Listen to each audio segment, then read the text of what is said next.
जय हिंद दोस्तों, स्वागत है आपका हमारे चैनल में।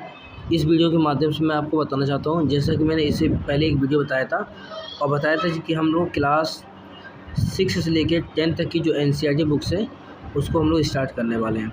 तो आज की पहली क्लास है आपकी, और जो कि क्लास 8 में जो है हमारा सेकेंड चैप्टर स्टार्ट करेंगे। पहले सूक्ष्म जीव, मित्र एवं शत्रु। हम सूक्ष्म जीवों के बारे में जानेंगे विस्तार से, इसके बारे में, ठीक है। और आप कोई भी चीज़ होगी तो आप कमेंट करके बताएंगे, और जो भी चीज़ें आगे प्रोसेस हो मैं बताता रहूँगा। तो आपका जो कि अपने चैनल कुमार रेलवे में सबसे पहले स्वागत है, ठीक है। हमारा पहला चैप्टर मान चलेंगे सूक्ष्म जीव है, ठीक है। हम स्टार्ट करते हैं। ये जो है हमारे जो एनटीपीसी की जो 6300 अप्रॉक्स वैकेंसी जो कि आने वाली है, वो ग्रुप डी जो है, जो टेक्नीशियन की आपकी जो वैकेंसी आई है, हाँ, वो टेक्नीशियन की वैकेंसी, एएलपी की वैकेंसी, चाहे आपका ग्रुप डी हो, चाहे आपका ग्रुप डी हो, जेई हो, सभी के लिए एक क्लास जो कि इम्पोर्टेंट है। तो आप सबसे पहले वीडियो को शेयर कर दें, चैनल को सब्सक्राइब कर लें, और अगर वीडियो आपने लाइक नहीं किया तो वीडियो को लाइक कर दें। वीडियो लाइक करने से कुछ होता नहीं, बस जो कि वीडियो थोड़ा सा कुछ लोगों पर जल्दी पहुंच जाता है, बस यही चीज़ है, ठीक है। बस वीडियो दिखने लगता है। तो हम स्टार्ट करते हैं, ठीक है दोस्तों। तो हमारा जो कि यहाँ से स्टार्ट करेंगे हम लोग।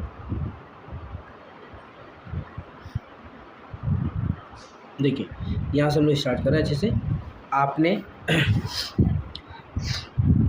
आपने अपने आसपास के स्थानों पर पौधे वगैरह तो आपने देखे होंगे ना, पौधे एवं जंतुओं सहित अनेक सजीव देखे हैं, परंतु कुछ जीव ऐसे भी हैं जिन्हें हम बिना यंत्र की सहायता से केवल आँखों से नहीं देख सकते। यानी हम आसपास में बहुत से पौधों, जीव जंतु सभी को देख सकते हैं, सजीव चीज़ों को भी देखते हैं, परंतु कुछ ऐसे जीव होते हैं जिन्हें जो है हम बिना यंत्र की सहायता से केवल आँखों से नहीं देख सकते, ठीक है।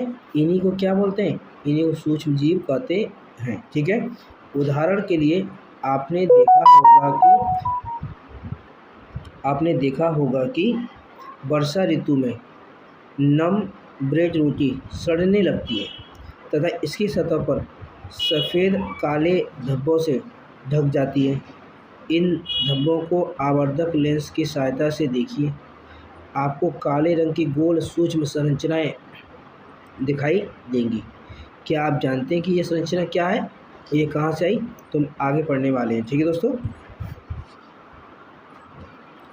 आगे पढ़ेंगे, आगे देखते हैं सूक्ष्म जीव। क्रियाकलाप 2.1 देखेंगे क्या है। बगीचे अथवा मैदान से एक बीकर में थोड़ी सी गीली मिट्टी लीजिए। एक सेकंड, तो मैं इसका जो कि निडल थोड़ा कम कर लूँ। आगे देखें, बगीचे अथवा मैदान से एक बीकर में थोड़ी सी गीली मिट्टी लीजिए तथा इसमें जल डाल दीजिए। मिट्टी के कण बैठ जाने के पश्चात जल की एक बूंद स्लाइड पर लेकर सूक्ष्मदर्शी की सहायता से इसका प्रेक्षण कीजिए। आप क्या देखेंगे? क्या देखेंगे? आप एक बगीचे हो, चाहे कोई भी मैदान हो, आप वहाँ से जो कि एक बीकर लेकर के बीकर में वहाँ से गीली मिट्टी लेकर के डाल दीजिए, जल में डालिए।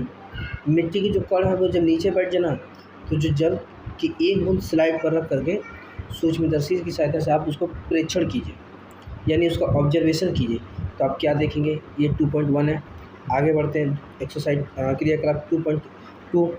एक तालाब पोखरे से जल की कुछ बूंदें लीजिए, कांच की स्लाइड पर फैलाकर सूक्ष्मदर्शी की सहायता से इसका भी ऑब्जर्वेशन कीजिए या परीक्षण कीजिए।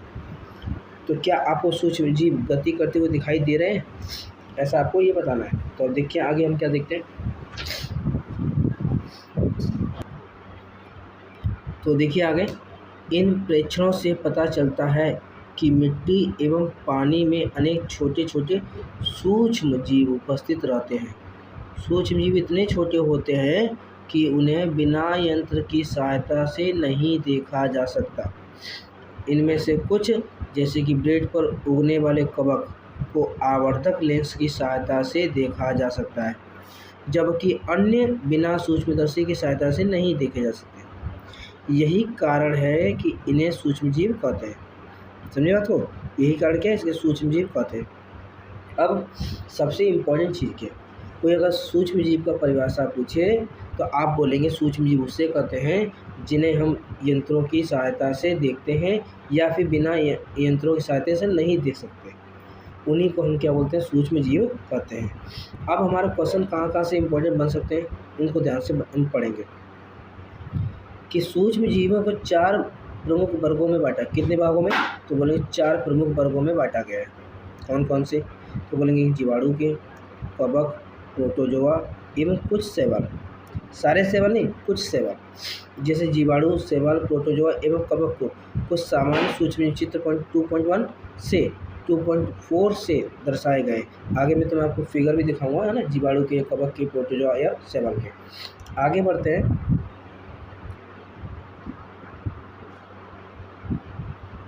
यहाँ से आपकी देखिए क्वेश्चन बनेंगे, इससे पहले वाली स्लाइड से भी क्वेश्चन थे, है ना।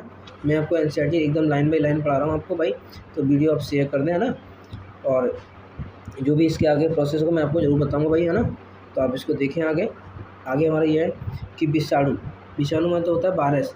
वायरस भी सूक्ष्म होते हैं, यानी वायरस भी जो होते हैं सूक्ष्म ही होते हैं, परंतु वे अन्य सूक्ष्म जीवों से भिन्न होते हैं। यानी वायरस भी तो बहुत सूक्ष्म होते हैं, वायरस भी सूक्ष्म होंगे यानी बहुत छोटे होंगे, लेकिन सूक्ष्म जीवों से भिन्न होते हैं, यानी वे अलग अलग होते हैं। वे केवल परपोषी में ही गुणन करते हैं, यानी ये परपोषी होते हैं। कौन, वायरस, अर्थात जीवाणु पौधे एवं जंतु कोशिका में गुणन करते हैं। यानी जो आपके जो विषाणु होते हैं परपोषी में ही गुणन करते हैं। गुणन मतलब क्या, उसे कॉपी होती है, परंतु लेकिन जीवाणु हो, पौधे हों, जंतु कोशिका, ये सब जो आपके जो जीवाणु जो होते हैं आपके पौधे एवं जंतु कोशिका में गुणन करते हैं।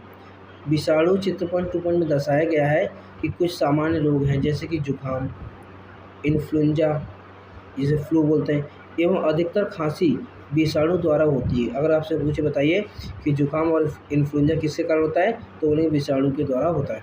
कुछ विशेष रोग होते हैं जैसे कि पोलियो एवं खसरा भी विषाणु यानी वायरस के द्वारा होते हैं।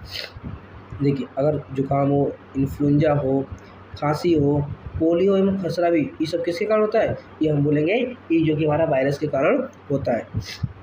उसका लिखा है अतिसार एवं मलेरिया प्रोटोजोआ द्वारा होते हैं। अतिसार का मतलब होता है डायरिया। क्या होता है, डायरिया।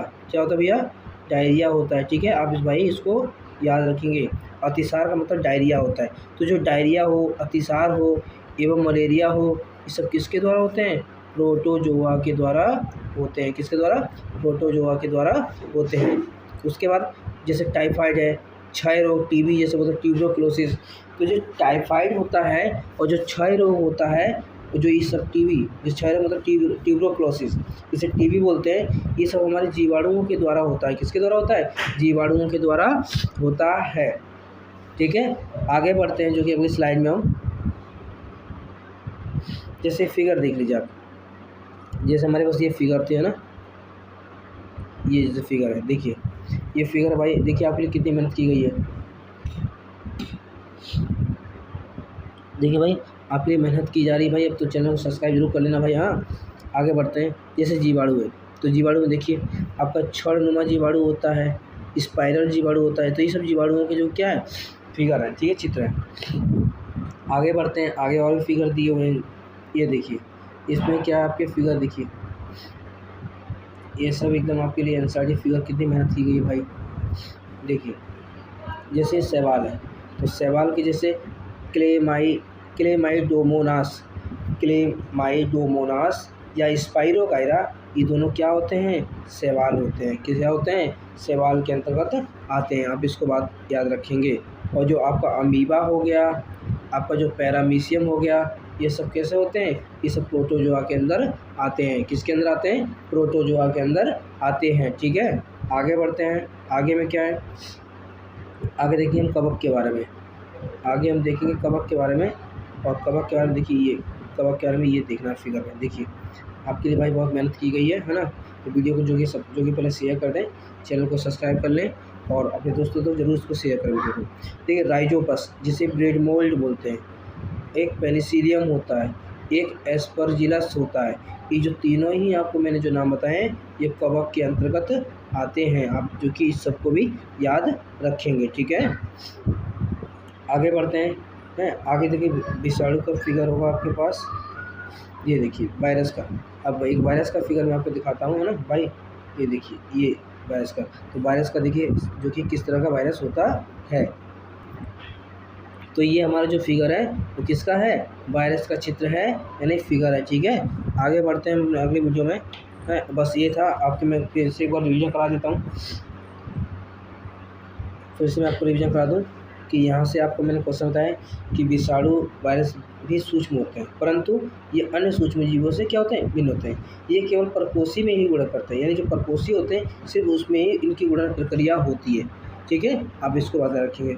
उसके बाद जो अर्थात जो जीवाणु होते हैं वो पौधे अथवा जीव जंतु कोशिका में गुणन करते हैं। जो जीवाणु होते हैं, जो आपको बैक्टीरिया होते हैं, पौधे अथवा जंतु कोशिका में गुणन करते हैं। चित्र जैसे कि आपको दिखाए गए हैं। कुछ सामान्य रोग होते हैं जैसे जुकाम हो गया, इन्फ्लुएंजा हो गया, ये सब किसके द्वारा होता है, एवं अधिकतर खांसी, ये सब एकदम आपके पास वायरस की वजह से होता है। किसकी वजह से, वायरस की वजह से। किसकी वजह से, वायरस की वजह से।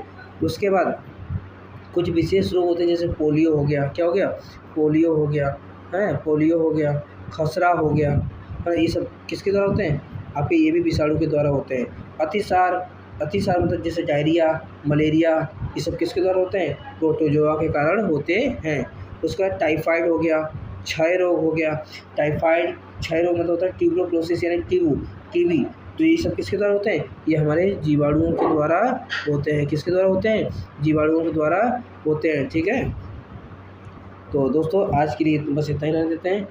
अगर आपको हमारा ये वीडियो अच्छा लगा तो जो कि आप वीडियो को शेयर कर दें, चैनल को सब्सक्राइब कर लें और आप कमेंट करना जरूर ना भूलें और वीडियो को लाइक जरूर करना भाई, है ना। Thank you.